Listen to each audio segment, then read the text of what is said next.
can't control how a man behaves. You can't dictate how a man chooses to show up to a date. You can't choose his behaviour. You can't change his behaviour. You can't preempt how he is going to behave on your first date. But what you can control is how you show up, what you tolerate, and the standard that you hold yourself to. And that's really what I want to discuss in this episode. I talk a lot about standards and your dating standards, but I've always talked about it through the lens of the other person. So what you want from the other person, what you expect from the other person, how you desire them to behave, the qualities you desire them to have. But we don't talk about your personal standards. So the dating standards you have for yourself. And I really want to dive into that today because this is something that I have recognised within myself, that there are occasions where I am perhaps not showing up the best. I am perhaps not holding myself to the dating standards that I would hold somebody else to. And it is really important when you are dating someone that there is a balance, that we have this equal footing. I wouldn't expect a man to meet all my standards and I don't meet those standards too. It would be very hypocritical for me to say I desire X, Y, Z and they are all things that I don't personally do myself. And these standards aren't about being harsh or being perfect or holding yourself to something that's unachievable or even changing yourself when it comes to dating or changing something about yourself. It's really about respecting yourself enough to hold yourself to the high standards. And then I feel like it's also easier for you to hold other people to those standards as well. When you respect yourself enough to, for example, put in the effort to worry about your appearance, to show up as your authentic self on a date, it is much easier for you to hold other people to those standards because you can not out loud, but you can say, well, this is how I'm showing up for people. I require somebody who shows up in that same way as well. And this is one of the reasons that it was perhaps easier for me to end things quickly with regards to the person I was dating before, because I knew the standards I was holding myself to when I entered into dating again. There were moments where I didn't want to reply to a message, or I felt like it would be easier for me to ignore some messages. This is because I find it difficult to respond to messages sometimes, but there were times where I had to remind myself of the standards that I have for myself in terms of not ghosting, in terms of responding in a timely manner, because that is how I would expect somebody to show up for me. And I think knowing the standards that I have for myself in terms of the effort that I put into for a date, in terms of the way that I show up in conversations, in terms of the space that I hold, in terms of the interest I have in getting to know someone, because I expect that from myself, I expect that from other people. So when the bed was unmade, I was like, this is not something, I would hold myself to better standards than this, therefore I hold somebody else to that standard as well. I'm hoping that you're still with me. So I have a question for you. Are you showing up in dating the way that you would want your partner to show up? So when it comes to the way, let's first of all start at the very beginning. You match with someone on an app. Are you showing up in that conversation the way that you would expect someone to show up for you? Are you asking questions? Are you responding back to what they've asked about you? Are you keeping things light-hearted and curious? Or are you responding with one-word answers? Are you responding with a passive-aggressive, all men are trash type attitude? Are you already making assumptions around who that person is? Are you diving straight in with the, this is what I want, this is what I expect? Because that's completely off-putting. If a man spoke to me like that, I'd be like, you're not my person. We don't need to dive straight into that immediately when we've not even met yet.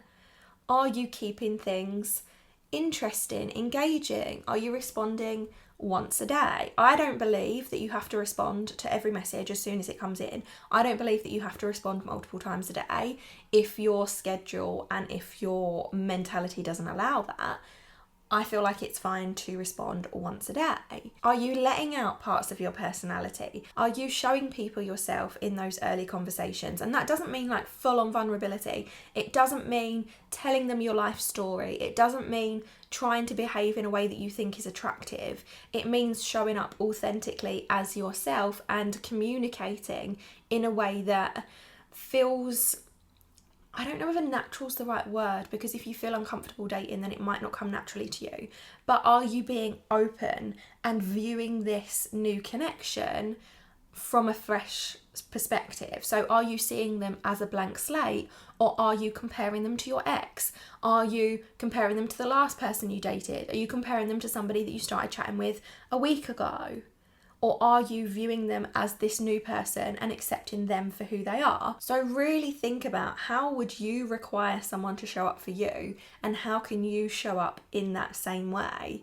I started chatting to someone a few weeks ago, and the conversation was very, he'd give me like one sentence answers, didn't really ask questions. And then I ended up mirroring that behaviour, and then I just stopped responding. I mean, we weren't chatting for very long, but I didn't desire to continue the communication because it was so poor.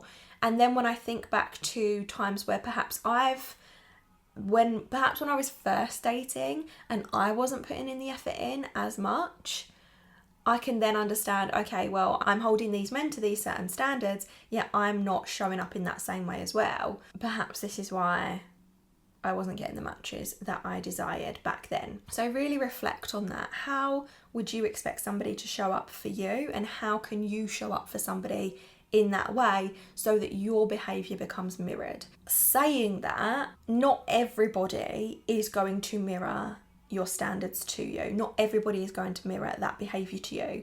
And that is when you can walk away confidently, knowing that you've showed up as your best, knowing that you've held yourself to those standards, and those people are not meeting you where your standards are at. So it's like you have these two lenses to look through: the standards that you have for other people and the standards that you have for yourself.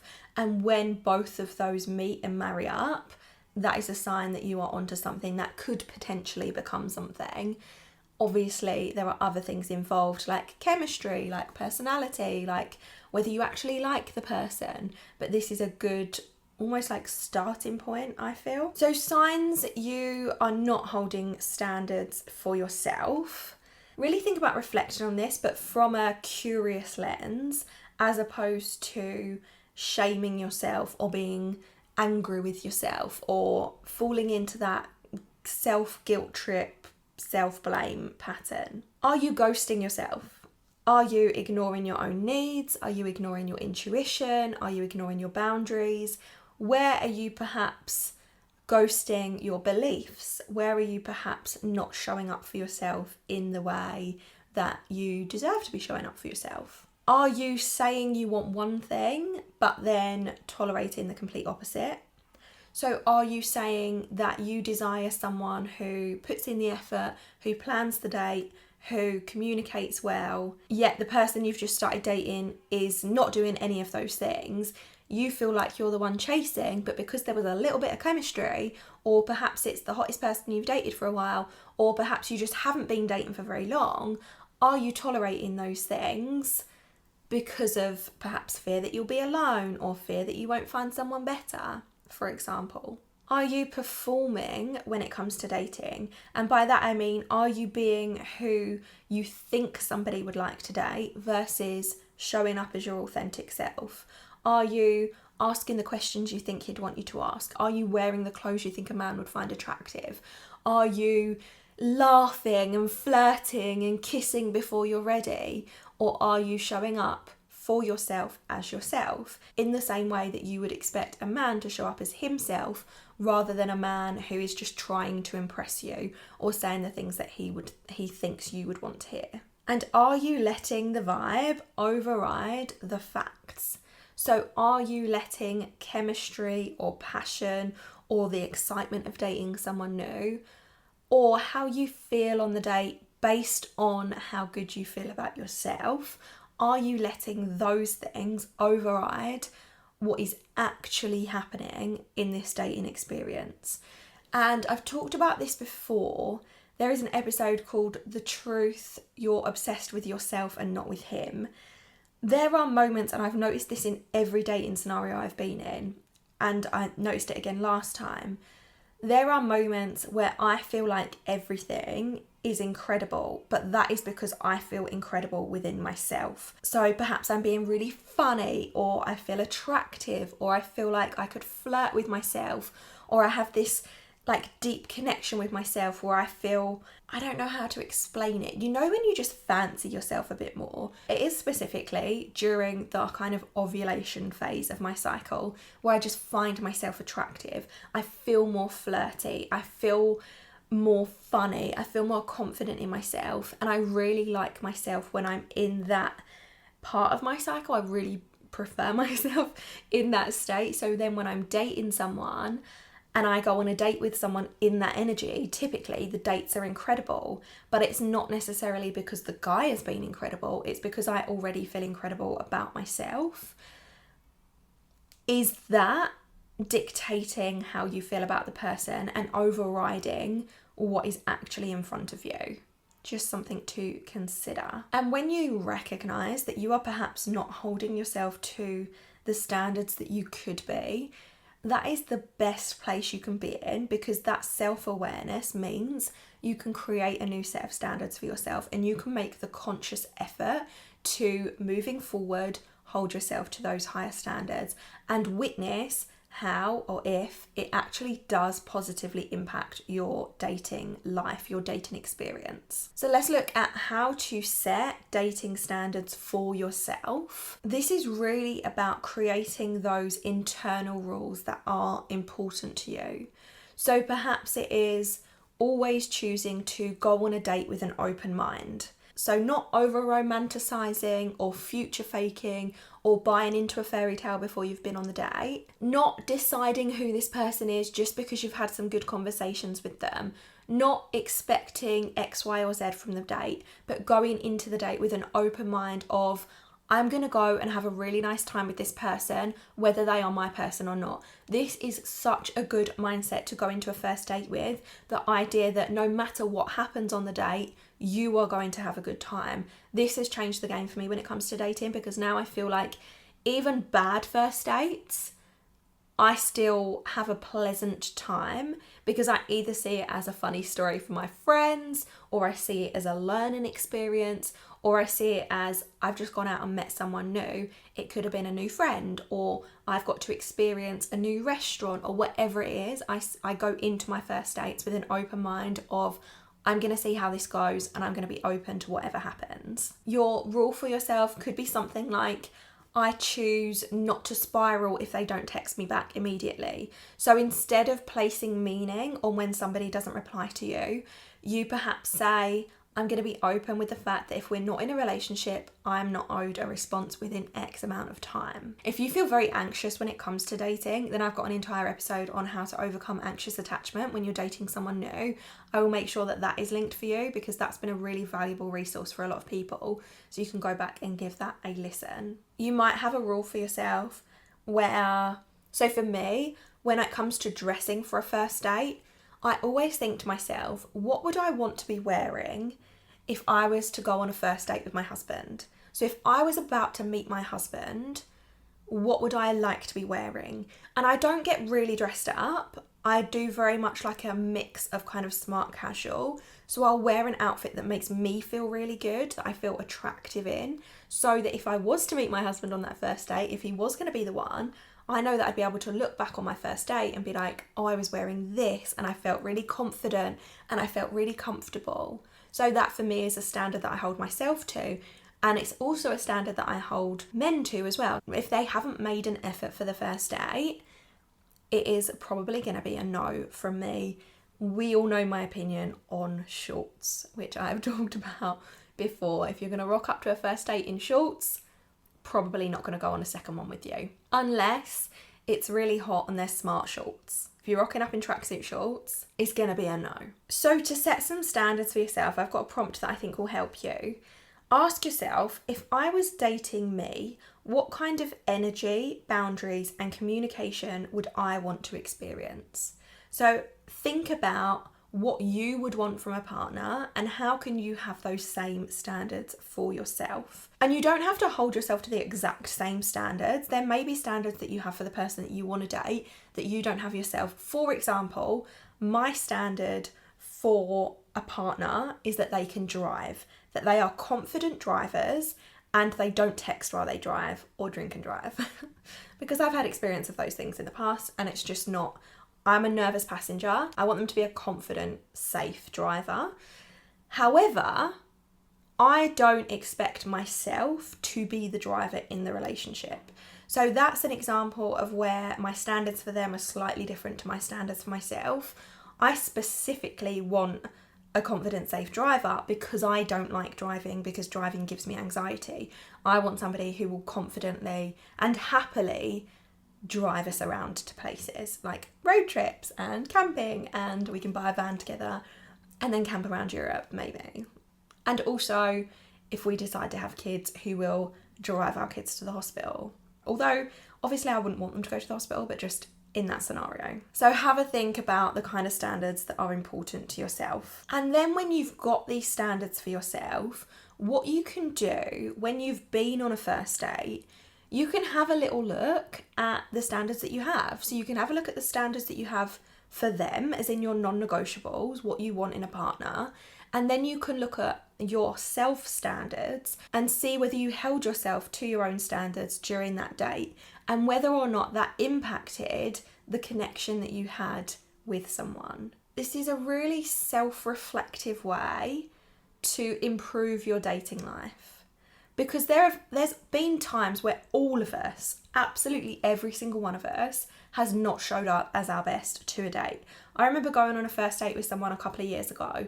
I got my period that day. I was not in the mood to be on a date.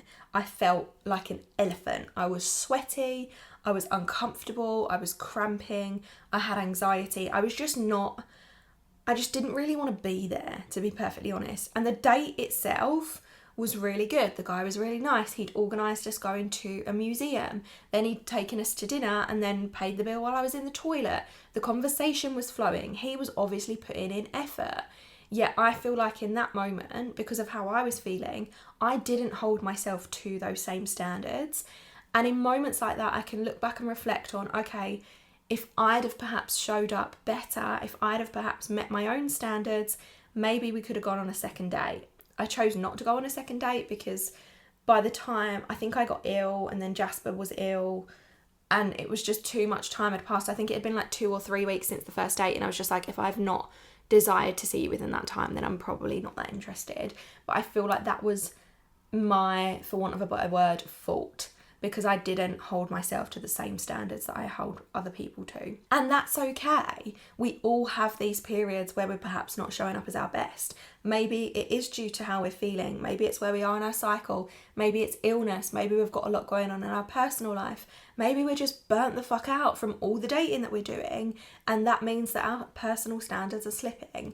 That is okay. You don't need to beat yourself up for it, but you do need to reflect on where things could be better and the changes that you can make, what you have control over, not just relying on men to behave a certain way. Obviously, I'm talking about heterosexual relationships in this scenario because I have no experience of dating women, so I can't necessarily speak on that. I can't say that it would be the same for lesbian, bisexual people. I'm not sure personally, and I don't want to speak to something that I don't have personal experience with.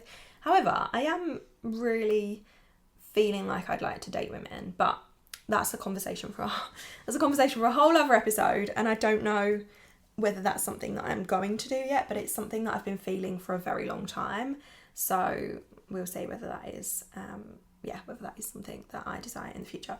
So anyways, as I said before, you can't force anyone to behave the way that you want them to, but you can decide what you show up for. You're not holding yourself to these standards for other people. You're holding yourself to these standards for you. And as I said, this is going to make it easier for you to let go of people who don't match your standards for them as well, because you can confidently say, these are the standards I hold myself to. This is what I expect from a partner. It's unfair of you to expect something from a partner if you are not going to behave that same way. Like, for example, I see a lot of men requiring women to be skinny, gym fit, like toned, work out all the time, hair and makeup done all the time, like that type of woman. Yet they don't go to the gym, they don't watch what they eat, they don't put in any effort to their appearance, yet they expect their partner to be some kind of Barbie doll when they're not that at all. And it's the same, you can't expect your partner to behave a certain way when you're not holding yourself to those standards either. So I hope this has given you some food for thought and made you think about standards in a different way, so that you can improve your dating life, so that you can continue to weed out people who are not a match for you more confidently and with conviction, instead of thinking, oh, but I need to keep dating them just in case something happens or just because they're better than someone else. Now we're moving on to happy hour, and I'm going to talk to you about my own dating standards that I hold myself to, so that you can almost see it in action. I am most excited for this week's happy hour because I have found something that I am really hoping is going to be the answer to all my prayers. You see, when I lived on Utila in Honduras, I had a spicy margarita for the first time in my life, I think. And it was the most delicious drink I've ever had. It was made with jalapenos. It was like a really good spicy margarita. And since leaving there, however many years ago, oh my God, 6 years ago now, 5 years ago, 6 years ago, I have not found anywhere that does a spicy margarita as good. I did go to a bar once and ordered one, and he put like a proper chili on the edge of the glass as a garnish. He tried, it wasn't it, but yeah. I have found in Waitrose the other day, I found a pimente. I don't even know if that's the right phrase, but it is this type of margarita, this brand, and they've got a spicy margarita, so tequila, lime, agave, and chili. And I am very excited to try it with you. So it also says best served cold. For something extra, pour over ice and garnish with a small chili. I'm not going to garnish it with a chili, but I have got an ice cube. So are we ready? I'm actually nervous. If this tastes good, I will be so freaking excited. Although it does say chili and not jalapenos, but we're not going to worry about that. So it smells good. Let's see. I've just put a little bit in there. Please be good. Ooh. The chili is chillying. Oh, that's actually really nice. It's not quite the same as a jalapeno spicy margarita, but it is good. Oh, it's got a nice kick to it. Delicious. And I'm recording this on a Friday, so it feels like a very nice happy hour today. I've got that Friday feeling. So I think for me, the personal standards that I hold for myself are, if there's no connection, I tell them as soon as I'm aware. So within like a day or two. If we've only been on a couple of dates, maybe it'll be after the previous date. But if we've been dating for a few weeks, then it'll be within, say, 48 hours of the last date. Once I know for sure that is not something that I desire anymore. Because if I think about it for me personally, if I was dating someone and they decided they didn't want to date me anymore, I would want to know sooner rather than later. I wouldn't want to be strung along. I wouldn't want them to keep seeing me just in case. I wouldn't want them to ghost me. I would want them to be honest and kind. So that's one of the dating standards that I have for myself. When I know it's not for me, I end things immediately. The amount of effort I put into a date, I mentioned this before in terms of like the way that I dress, the way that I show up. I'm open-minded. I dress wearing something that really shows I've put in effort. In terms of looking after myself physically and mentally, I have not been working out as much as I have desired to over recent months due to many things, but mostly due to the loss and grief of my grandparents. This is something that I am changing at the moment, and that's something that I'm rebuilding that habit of working out regularly and really taking care of my body. So in terms of the food that I'm consuming, in terms of working out, I like to take care of myself physically, mentally, spiritually and emotionally, or I say energetically. So even things like meditation, breath work, EFT, going to yoga, I do these things for myself. I make sure that if something comes up for me personally, I work through it. I make sure if there is something that I know needs healing, I work on it. I seek support regularly.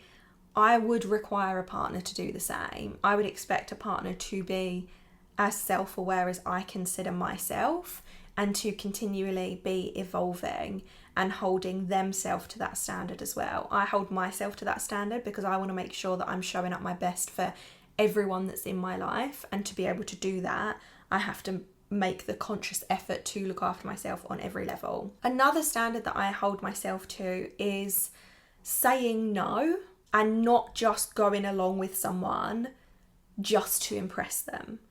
I really find it unattractive when somebody only does something to please me when it's something that they don't want to do. And how do I explain this more? When I'm in a relationship with someone, I very much appreciate them doing what I desire to do. Likewise, I would do what they desire to do. So for example, my ex used to like to go and watch the football. Football doesn't interest me that much, but I would like to go and watch the football with my ex because that was something they were interested in.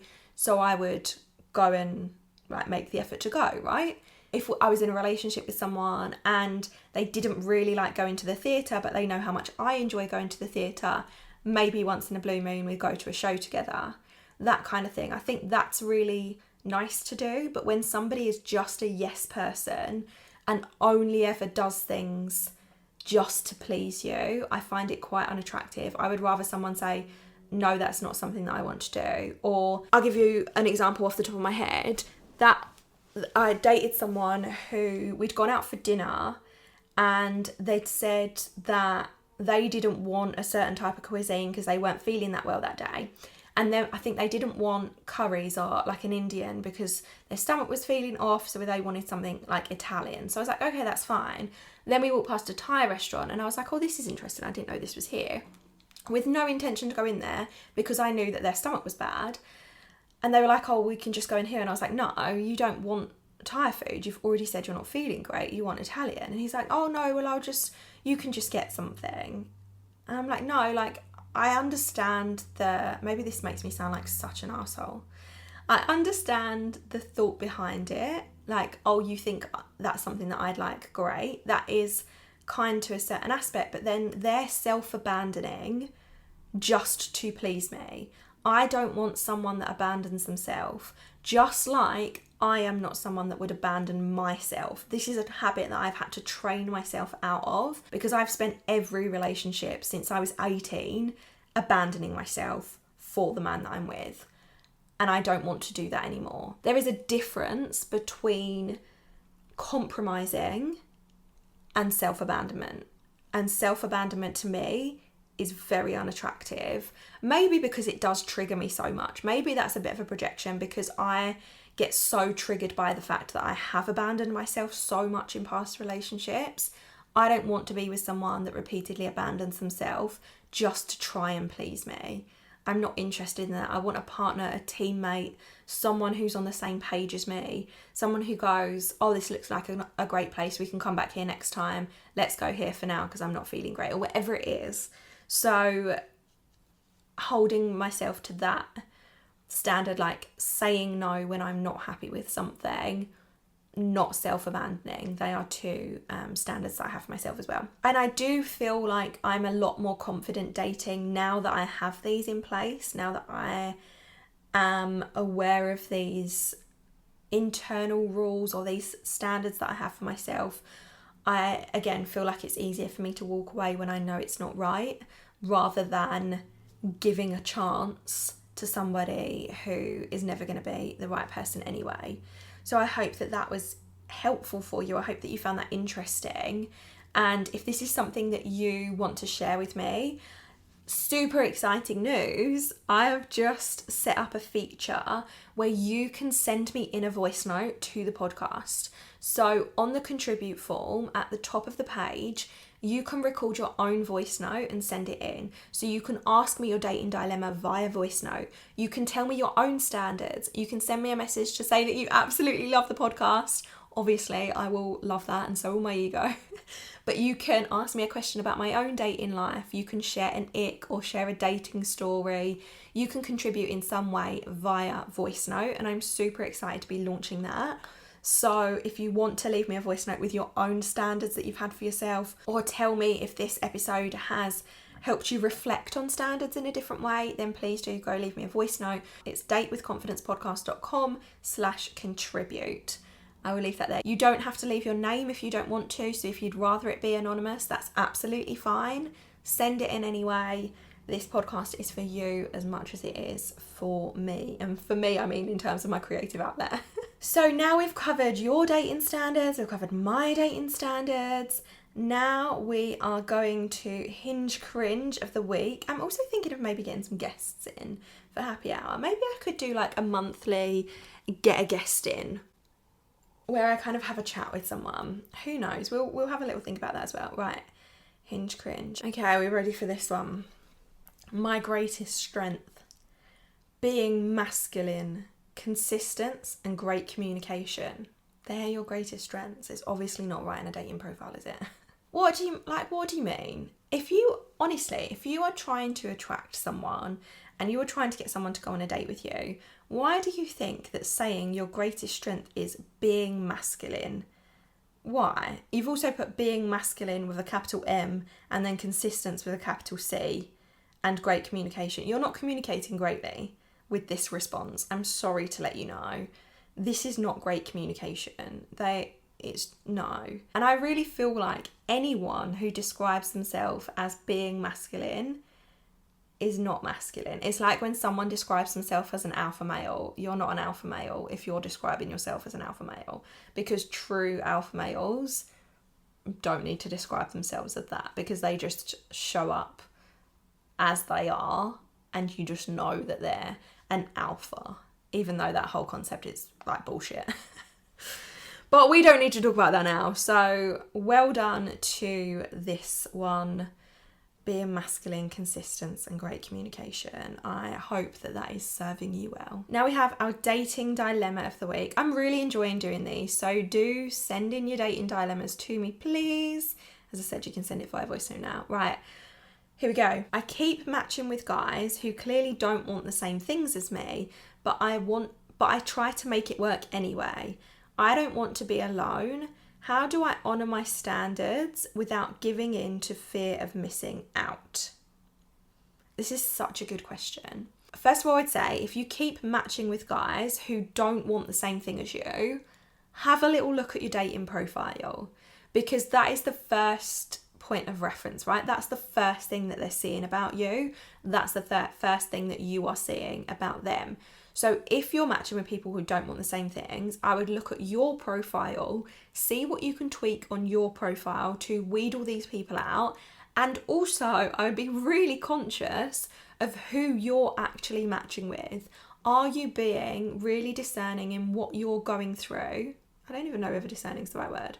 Are you being really conscious of the type of people that you're matching with? Are you looking at their profiles and reflecting on your standards at the same time? Or are you just swiping right on them because they're fit?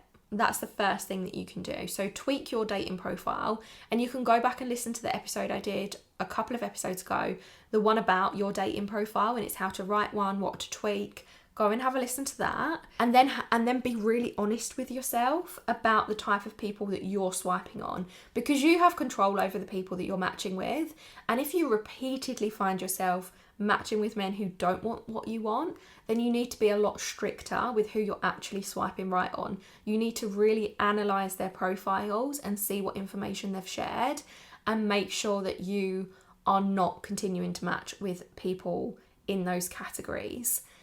And I think some of that is probably related to, as you say, the fear of missing out. There are millions of single people. There are millions of single men in the world. There are plenty of fish in the sea. And I know that there are many who will not be compatible with you. I know it is like finding a needle in a haystack. I understand that.